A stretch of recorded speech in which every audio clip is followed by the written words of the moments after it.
रंग बिरंगी रोशनी, धमाकेदार एक्शन और कॉमेडी में लिपटी साकार की रवानी, ये है थॉर रैग्नारॉक की कहानी। दोस्तों, इस मूवी के पीछे के राज फिल्म से भी ज्यादा पागलपन से भरे हैं। तो चलिए बिना किसी देरी के शुरू करते हैं। नमस्कार दोस्तों, मैं हूं आपका होस्ट दोस्त शिवाय सूर्यवंशी। फैक्ट नंबर 1, फिल्म की शुरुआत में थॉर आग के देवता सर्टर से जंजीर में लटकते हुए बात करता है। जब वह घूमता और कहता है रुको थोड़ा घूमने दो, तो ये डायलॉग स्क्रिप्ट में नहीं था। असल में ये सीन क्रिस हेम्सवर्थ ने इम्प्रोवाइज किया था ताकि थॉर का नया मस्त मौला अंदाज उभरे। मार्वल को थॉर को फनी और हीरोइक दोनों बनाना था। फैक्ट नंबर 2, शूटिंग के वक्त सर्टर के लिए बस एक आदमी को ग्रीन सूट में खड़ा किया गया था। बाकी का विशाल शरीर, जलता हुआ मुकुट और लावा बहता चेहरा सब कुछ वीएफएक्स के जरिए बनाया गया। सीजीआई टीम ने उसकी ऊंचाई 150 फीट तक बढ़ा दी, जिससे वो एक गॉड लेवल थ्रेट लगे। फैक्ट नंबर 3,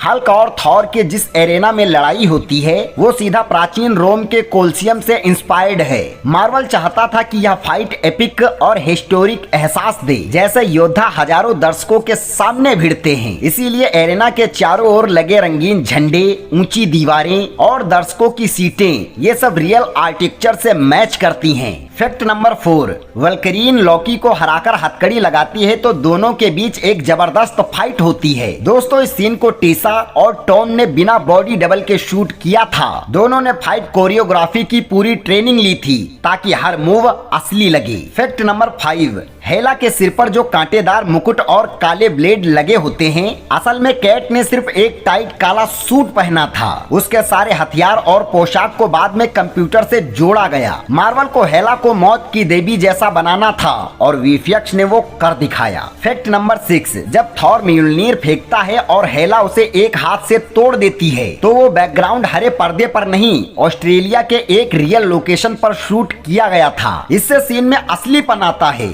सीजीआई सिर्फ बैकग्राउंड बदलने के लिए इस्तेमाल किया गया था। फैक्ट नंबर 7, जब स्क्रेज एंड में अपनी कॉन्शियस बदलता है और दुश्मनों से भिड़ता है तो वो 2 मशीन गनों के साथ सामने आता है, जैसे कोई पुराने जमाने का काउबॉय। डायरेक्टर ने कहा था ये सीन वेस्टर्न फिल्म को ट्रिब्यूट है। एक लॉन हीरो सब कुछ दांव पर लगाकर लड़ता है। फैक्ट नंबर 8, लॉकी जब दोनों हाथों में डेगर लेकर युद्ध करता है तो उसे देखकर लगता है जैसे ये जादू है, बट असल में टॉम हिडलस्टेन ने 3 हफ्तों की ट्रेनिंग में ये मूव्स सीखे थे, जिससे हर फाइट सीन में वो नेचुरल और स्मूथ दिखें। फैक्ट नंबर 9, थॉर, लॉकी, वल्करी और हल्क जब बाइफ्रोस्ट पर एक साथ लड़ते हैं तो वो सब हवा में उड़ते, घूमते और उछलते हैं। इन सभी सीन्स के लिए एक्टर्स ने 1 हफ्ते तक वायर हार्नेस पहनकर प्रैक्टिस की थी, जिससे स्टंट नेचुरल दिखें। फैक्ट नंबर 10, फिल्म का सबसे विशाल युद्ध सर्टर और हेला के बीच असल में इंसानों ने परफॉर्म नहीं किया।